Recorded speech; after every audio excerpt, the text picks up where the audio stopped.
서울시내 한 복판입니다. 한 남성의 여자친구를 무차별적으로 구타한 것도 모자라서 말이던 시민들에게 트럭까지 몰고 돌진하는 데이트 폭력 문제가 지금 사회적으로 대두가 되고 있는데, 저희 선집 중에서 이 피해자인 여자친구하고 연락을 해봤습니다. 그랬더니 폭력을 당하기 일주일 전에 이미 헤어진 상황이었다고 하는군요. 자, 그렇다면 이게 이제 데이트 폭력이라기보다는 이별 자체에 앙심을 품었던 그런 범행이 아닌가 싶은데, 권일용 프로파일러 연결해서 관련된 말씀을 좀 나눠보겠습니다. 여보세요?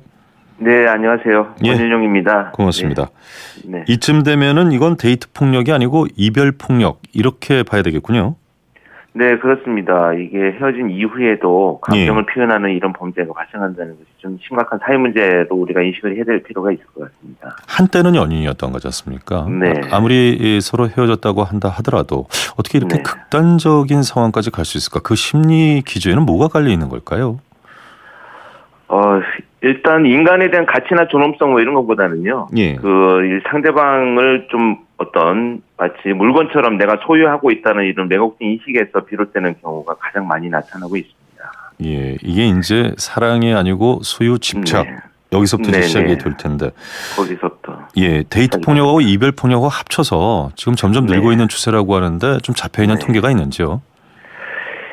경찰청이나 또는 형사정책연구원에서 조금씩 그 통계가 이제 차이가 나긴 합니다만, 작년만 해도 총 한 8,300명 정도가 이제 형사 입건이 되었고요. 그 중에 이제 450명 정도가 구속이 됐는데, 문제는 살인이나 살인 미수로 이어진 범죄까지 나타난 것도 한 50명 정도가 되고 있습니다. 이게 폭력이라는 것이 가정 내 폭력도 대물림이 되는 경우가 많고, 폭력이 이제 행사를 하다 보면 좀 더 강도가 높아지게 되는 것인데, 때문에 초동 대응을 잘 해야 되겠습니다만, 가령 데이트를 하는 상대방에게서 이 사람 좀 문제가 있다는 이런 징후를 포착할 만한 것이 있는지요? 좀 조언을 해주신다면. 결국은 이제 가해자들의 특성이 사람들과 사회적인 상호작용하는데 좀 실패하는 경우들이 많습니다. 그래서 이렇게 상대방의 의견을 일방적으로 무시한다든지, 또는 자신의 주장을 너무 강하게 관철시키려고 하는 사람들, 그다음에 뭐 좀 지나친 소유욕이라든지 경쟁 욕구가 높은 경우에는 좀 유념할 필요가 있다, 이렇게 볼 수가 있겠습니다. 워낙 이별하는 과정에서 이렇게 쉽지 않은 여러 가지 폭력도 발생하고 하다 보니까 안전하게 이별해야 된다는 안전 이별까지도 우리 사회에서 좀 등장을 하고 있는데, 이런 신조가 생긴다는 게 좀 슬픈 일입니다만, 만약에 상대방이 좀 폭력적 성향을 띠고 있다, 지금 말씀하셨던 그런 징후가 있어서 헤어져야 되겠다라고 결심을 했습니다. 만약에 자, 이럴 때 상대방을 자극하지 않으면서 관계를 정리하는 방안, 이 부분도 우리가 좀 짚어볼 필요가 있을 것 같은데요. 그게 결국 이제 상대방의 감정을 존중하는 것이 필요하겠죠. 이제 헤어진 이후에도 결국 상대방의 감정을 무시한다는 이런 왜곡된 감정들을 경험하는 경우가 많기 때문에 헤어진 이후에도 서로 감정을 좀 잘 이해하고 상처가 되지 않도록 노력할 필요가 있다, 이렇게 볼 수도 있습니다. 좀 구체적인 그 대안 제시랄까요? 조언을 해주실 만한 부분도 있을런지 모르겠네요. 이 방송 듣고 계신 분들을 위해서. 이거는 발생 초기에 단호한 의사 표현이 필요한 부분입니다.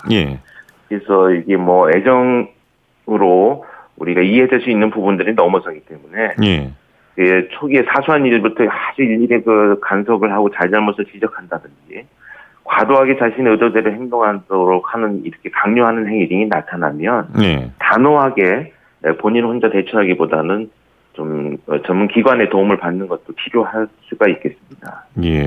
이를테면 이제 이별은 했는데 상대방이 계속해서 집착해서 연락을 하고 한 번이라도 좀 만나자.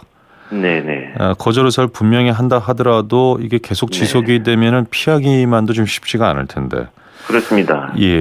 이런 부분이 사실 고민의 지점 아니겠어요? 방법이 있을까요? 그래서 이런 건 이제 전문 기관의 도움을 받는 것이 있습니다. 물론 이제 경찰에 당연히 신고를 해서 어떤 그 가해자의 인적 사항을 파악해 놓는 것도 위기 상황을 나타났을 때 좀 대처가 가능하겠지만, 여성폭력 긴급 전화라든지 이런 전문 기관, 국가기관의 도움을 받아서 절차적으로 해결해 나가는 것이 중요한 일이다, 이렇게 보고 있습니다. 글쎄요, 이제 왠지 그런 조치들은 좀 멀게만 느껴지고 상대방의 위협이나 폭력은 바로 가까이에 있는 것 같아서 불안감은 해소가 되지 않을 것 같은 그런 것도 좀 듭니다. 때문에 나온 이야기가 이 데이트 폭력 그냥 연인 간의 일로 치부할 것이 아니라 좀 형사적 처벌을 강화해야 된다 이런 얘기도 나오고 있는데 처벌 강화는 효과적인 측면에서 어떻게 보시는지요? 물론 모든 범죄가 이제 처벌이 강화된다고 해서 예방 효과를 나타낼 수 있는 것은 아닙니다. 이제 데이트 폭력 문제의 경우에 있어서는 단지 연인이라는 이유로 범죄 행위에 대해서 관대할 이유가 전혀 없다고 보겠습니다. 그래서 이제 처벌이 당연히 강화되어야 되겠고요. 특히 특별법이 이제 제정된다든지 해서 가해자의 심리치료적인 개입도 병행될 필요가 있다 이렇게 말씀을 드리겠습니다. 특히 그 외국의 경우에는 상대방의 가해자들의 어떤 이런 폭력 전과를 미리 알 수 있는 법들이 제정이 되어 있어가지고 예방할 수 있는 조치들이 많이 있는데 한국의 경우에는 아직까지 그렇게까지 법률이 지원되지 않고 있는 문제점을 갖고 있습니다. 설사 그런 정보를 가지고 있다 하더라도 이것을 연인관계 막 시작됐다고 해서 조회한다고 조회에 응할 수도 없는 것 아니겠어요? 그렇습니다. 어떤 징후가 나타났을 때 절차적인 방법 또 정상적인 방법을 통해서 그것을 확인하고 미리 예방할 수 있는 조치라고 보면 되겠습니다. 그렇군요. 잘 알겠습니다. 이거 워낙 좀 사회적으로 큰 충격을 준 사건이어서요. 우리 전문가의 말씀을 한 말씀 좀 들으면 안심이 될까 싶어서 연결을 좀 했습니다. 고맙습니다. 감사합니다. 지금까지 권희용 프로파일러와 말씀 나눴습니다.